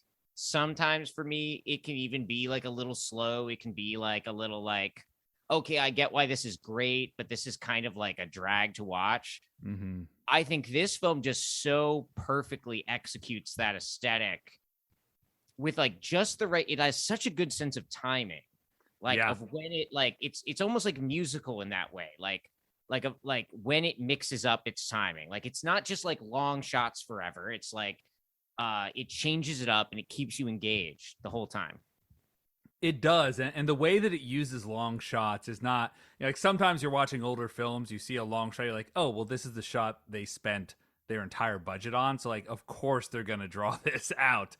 But in this film, it draws out the scenes to add to that sense of paranoia, to sort of make you feel uncomfortable. We're so used to seeing, when dialogue is happening, you show the one person who's talking, you cut to the other person, you cut back. This, like, it'll just like keep it on one character for a minute as they're talking with someone else that you see, that you don't even see, they're off camera, and that really adds to the, like, how the film feels as you're watching. Yeah, like this film, like it has a lot. We see, you talked about it with like the way when like the cable reveal, how we see Bree's reaction to it, right? Mm-hmm. Like this film like really emphasizes like reactions to things. Like even like Klute, like when Bree delivers that sort of mic drop line to him, which is probably if we were gonna GIF or GIF something from this film, it would have to be like when she's like, "Yeah, I knew you would always lose your virtue, whatever." But then like the way that like Donald Sutherland doesn't have any lines in response to that, but like he just kind of has to perform how that like makes him feel as like, and just like it's just an image, and it's like you have to see that, like that can't be like summarized. Yeah. But speaking of what you were saying about this, the way the camera trains on people in this movie for so long, I wanted to again one of our listeners, Sam Catlin, was talking to me about this movie the other day while I was rewatching it for the pod. And he's really interested in the therapy scenes in this film. And I wanted to just quote something he said to me that I thought was pretty interesting. Where he talks about kind of like how Bree is filmed during the therapy sessions, where it's like basically generally we get these, and they're always the same. It's always the same framing every time she goes to therapy, and she even seems to wear like the same clothes when she goes to therapy often, which also makes it kind of it makes it hard to figure out like when her therapy sessions are happening as a viewer. But it's kind of like a middle shot, like we're getting like her like kind of like most of her torso, and like we're seeing like her arms and her hands, you know, and then like we occasionally get reverse shots of the therapist that are much closer, and we're really only seeing her like it's not an extreme close up, but we're mostly just seeing her head. I'm sorry. Your description, I'm imagining the shot of her torso, but not her arms and her hands. So Yeah. I'm glad that you clarified. Yeah. It's both well, I just want to, you know, because she does a lot of I acting with get her it, hands. yeah. So I just want to say, like, you know, you're seeing all of that, right? Yes. Yeah. And then we, you know, but it's mostly these really long shots of Jane Fonda talking, and, Mhm. and which really emphasizes how great her acting is in this film, because she's doing these long stretches of like uninterrupted acting. It's not like she's delivering like a line and then she's like fucking up and like, okay, now I'll get this line. You know, it's like she's like acting for minutes at a time. You know. I'll just add on to like her acting. Just the acting in general feels so natural, and I don't know if it's like sometimes the actors are literally fucking up lines and they just roll with it. Like in that first casting scene, I think the casting director at one point says like, "If you could take off your hair, I mean your hat." And the actress, the like model's like, my you mean, like she like seems to genuinely respond like, oh, you meant to say hat. Yeah. I think that they have multiple moments like that really feel organic. So just wanted to throw that out there. I appreciate it. I think that probably is improvised. Like, I don't know for a fact, but like, you know, that is something that I think like this algorithmic era of cinema has taken from us, right? Like there's very little that happens on screen that is unplanned because there's so much money at stake. And it's just like everything is very tightly controlled and sterile, you know, which like this movie is sterile at sometimes, but in a way that is artistic and creepy, you know, like, but like, you know, that kind of stuff just makes it feel very natural and lived in, you know, because it's like people don't say, you know, whatever. Like, I know people also don't have like magical armor and hammers and shit in real life, but also people don't just like deliver like one-liner jokes to their friends who never laugh constantly in life. In a world in which no one ever has sex or sexual attraction that isn't like this weird like high school romance idea, like, you know, like it's just like, you know, a basic thing like saying the wrong thing and like kind of like correcting yourself just like could never happen in these movies, except when it happens in like a Guardians of the Galaxy movie where it's clearly happening as a joke because it's drawing so much attention to the fact that never happens in those movies. Yeah, but when I watch this, I'm just like, oh, they're good actors because they're able to naturally respond in the situation and then move on with the scene. Yeah. So and it's not that like was people great. can't act anymore, but also like you can't do that when you're dealing like just purely with green screens and CGI and stuff. And when you do that, respond to when you do that, it just gets cut. You know, like it's not going to be in the final product. So whatever. Yeah. But so anyway, back to the therapy scenes. Like this was listener Sam's reading of the scenes, and this is a quote.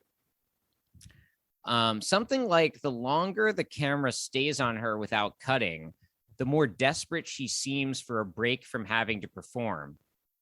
Which is in fact how the analysand, like the person being analyzed in psychoanalysis, often feels. You want the analyst to speak and respond to relieve the burden of your having to speak about yourself, right? Like, I thought that was very interesting because it's like she will just like kind of keep talking in this, but it's like it seems like she's like begging someone to interrupt her and like tell her what's going on, you know? Yeah. She gets like angry at the therapist. Why aren't you fixing me? Why aren't you telling me what to do? And you almost see the same thing at the end with Peter Cable, where he's doing his villain speech, and you can almost sense his frustration in realizing he's kind of cornered, wanting some sort of relief from like a recognition that he is a serial killer and he has been caught, or he believes himself to have been revealed as such to the company and others. It's a discomfort that is palpable because it isn't redressed through people immediately responding or doing quips or whatever.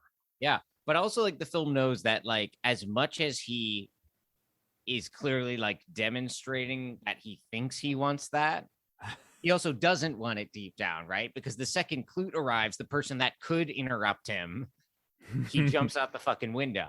He can't stand it, right? Like, he could not endure the scene that would happen if the three of them were in the room at the same time.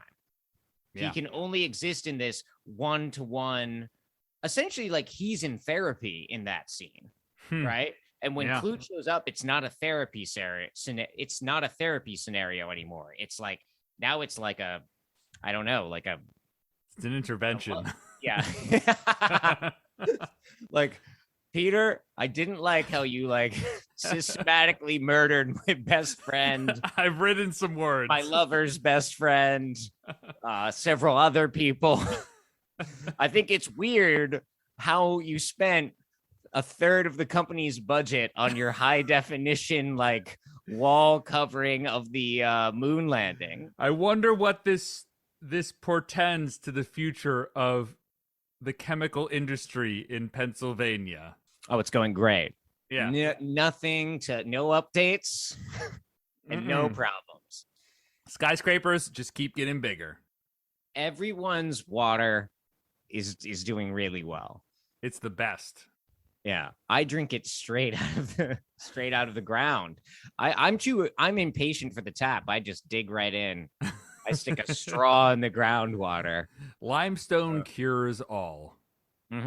Okay, so we would be remiss without ending by addressing the one reviewer's critique, which is the film should have been called Brie. Devin, why do you think the film is called Klute? I mean, it's so funny, right? Because it's like, we've been joking about it throughout the pod, but it's such a funny name. It's just like, it's not even clear that's a guy's name, you know? It's just like, you hear the film's called Klute and you're like, what? What is that about? And like the other films in the Paranoia trilogy, the Parallax View, like, I don't know what that means, but I get a sense that I can get a vibe from that, you know? And then it's like All the President's Men. Okay, like, I definitely have like an idea of sort of what this is going to be about and what it's going to be addressing. Klute, I'm like, you know, who the fuck is Klute? It's not like Klute is some character that has been showing up in other like cinematic universes. So I do like to pretend that this is like a prequel to Oliver Stone's JFK, and that's when Donald Sutherland shows up, like, that's Klute. Like, Brie left him and he just like went off the deep end and he's been like researching. And I mean, it's easy to say, like, oh, like, why isn't this film called Brie? Because, like, obviously Brie is like the center of this movie. But I think that's like a disingenuous critique, right? Because it's like the film knows that Brie is the center of its movie. It didn't accidentally make that be the case. It's not like, I mean, Jane Fonda is amazing in it, but it's not like Jane Fonda is in a role that the film is minimizing, but she's so good that she like steals the stage, you know? The film is clearly like she's on screen way more than Klute. She has way more lines than Klute, like by far, right? So like the film is clearly doing something. It's playing with our expectations by calling it Klute, you know? And I think it, you know, I don't have a definitive take on this, but it's like, I think it's got something to do with desire, right? And it's like Brie is this desired object that like exceeds what, like, she's really good at becoming what people desire. She's really good at like chameleoning herself into being what these various people want, including Klute, you know? And like the film, as much as it's about Brie, is really about like Klute looking at Brie and listening to Brie and eavesdropping on Brie, you know, and making Brie into this object that he can't actually obtain, right? So like at the end, like they're kind of together, but like it doesn't feel very triumphant. It feels very contingent.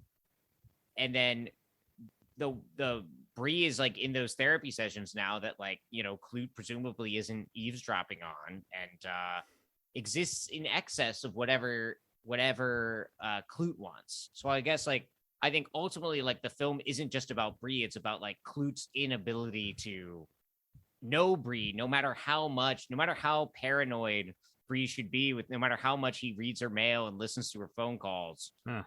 You know, I guess that's my theory. Yeah. I mean, maybe even it adds on to the paranoia that, you know, the film is called Klute, and for minutes or, you know, long stretches of time, you're like, where is Klute? What is Klute doing? It has that sense like, this film's called really Klute. Good. Where is Klute? No, that's really good, right? Because what Klute is he's a listener. You know, he's the person listening to you and spying on you, right? So you don't actually see him very much. You always see him after he's done something. And so like we're actually kind of like in Klute's world in this film, which is a world of observing Bree. And so we are put into that like paranoid position. Like we sort of are made to feel paranoid by inhabiting the person that causes the paranoia, you know? Yeah. Well, I feel like I could, if I were to name like this film as the beginning of a trilogy of films with a theme, the theme that I'm starting to think that I would describe it as is something around paranoia. Klute? The Klute trilogy. The Klute trilogy. I think the overarching connecting theme between this and of course the film that I've also seen, The Parallax View, and All the President's Men, Klute is the common denominator. Man, what if the Deep Throat was Klute? I mean, All the President's Men, you know? But that's what would happen if they made these today. that is actually what would happen. Yeah. It would be like an after credit scene of like, it would show you one of the Deep Throat meetings, and then it would like follow Deep Throat from behind, and you don't see who he is yet. And then he goes to like a fucking like hamburger stand or something. And then it like the camera shifts around and it's Donald Sutherland being like, you know, 2 burgers, please. Yeah, no, it pawns to like them being like, we need someone. And the guy responds, well, I've got someone, and he's interested, and he cares.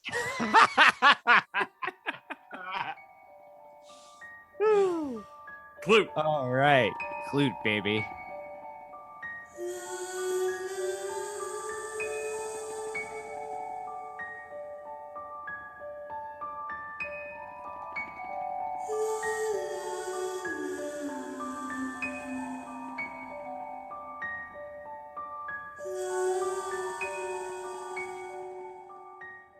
It's time to move on from Klute, and it's time to pass out the Walton Gogginses.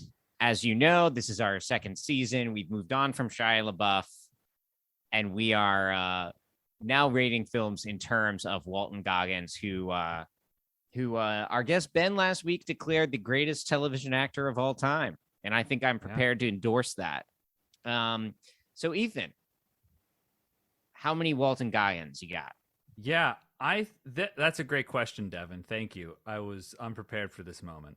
I think it's not like we do it every week or anything. Yeah, no, we do, and yet actually, honestly, I repeatedly do not prepare for this moment. So I think, in terms of Walton Goggins, I'm gonna have to give this film 5 out of 5 Danny McBrides. And I know what you're saying.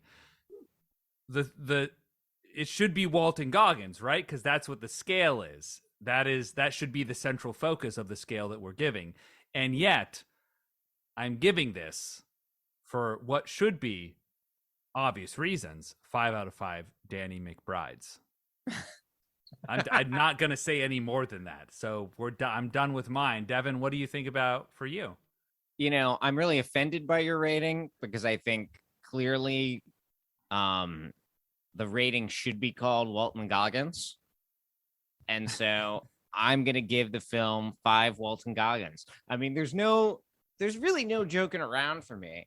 It's just like, it's really fucking good, man. I love this movie. I love this movie. It's like, we watched it a while ago. We were going to do an episode, and then we had guest-based episodes that had to take precedence, so we had to rewatch it for this. And I rewatched it. It hadn't even been that long. It had been like a month, month or two. And I was like enthralled the entire time. Like, I could watch this movie anytime. It was like we had one of the cuts in Klute where we're watching the film and then suddenly a month has passed and now we have different jobs. Yeah. You're a cop now for some reason. Yeah. And it's like, the guy's like, I know what you're thinking. Why would we get these men who make a podcast about bad movies to do a podcast about Klute? Well, they're interested and they care. Yeah. But yeah, man, I got nothing. It's just 5 out of 5 Waltz for me. Yeah. Just a great movie. I love it. Well, I'm going to throw it out there, Devin, that we should probably do a bad film at some point. Yeah, the season is getting a little too good, and I got to be honest, it's a lot more work. It is. And so talking about good movies. I don't want to reveal our hand, but I'm going to put something out there to you, Devin, that I will privately share. I think our next episode is going to need to be like the schlockiest schlock that we can find. So we need a palate cleanser. Yeah. We're Chaser. right now, we are hungover on, like the ambrosia of capital C cinema. And we need to get over this with the prairie dog of lowercase m movies. This is a podcast about movies. It's not a podcast about cinema or film or any of that nonsense, right? So we promise to get back on our bullshit. And I think we're gonna start doing that with the closing number that we have for this week. So without any further delay, thank you for listening to You're Tall But I'm Standing in Front of You. Please find us on Spotify, Apple Podcasts, or the podcast app of your choice, and do give us a 5-star rating. You can follow us on Twitter at Your Tall Pod, follow Ethan at Mathasippi, or follow me at Stale Cooper. If you have thoughts about what you'd like us to talk about next, DM us on Twitter or email us at yourtallpod@gmail.com. Or Klute at klute.com.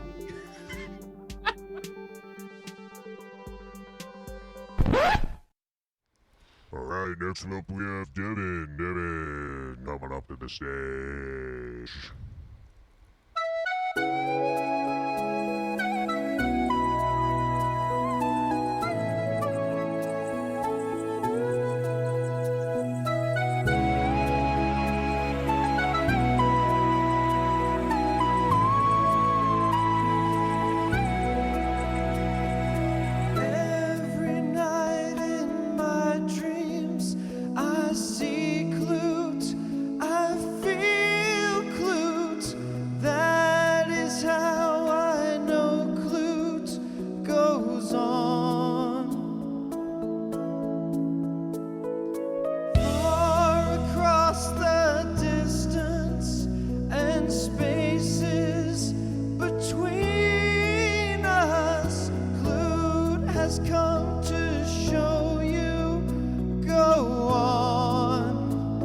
Ethan, get on up here.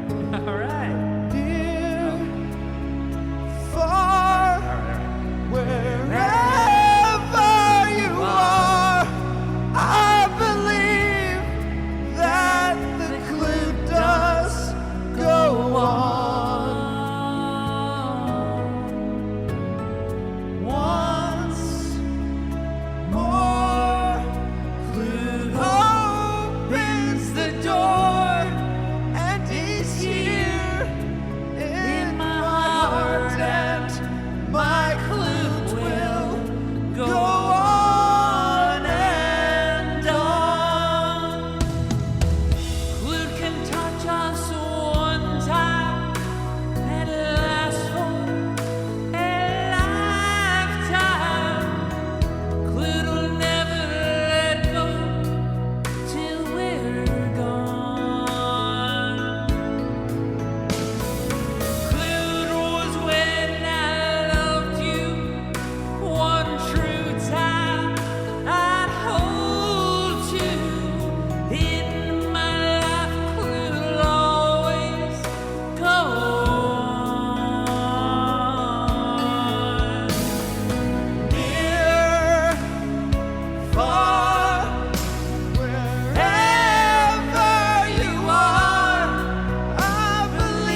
Janie Fonda, Donnie Sutherland, Charlie Chiaffi, Roy Scheider. This one's for you.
Let's hear it for Devin and Ethan, everybody.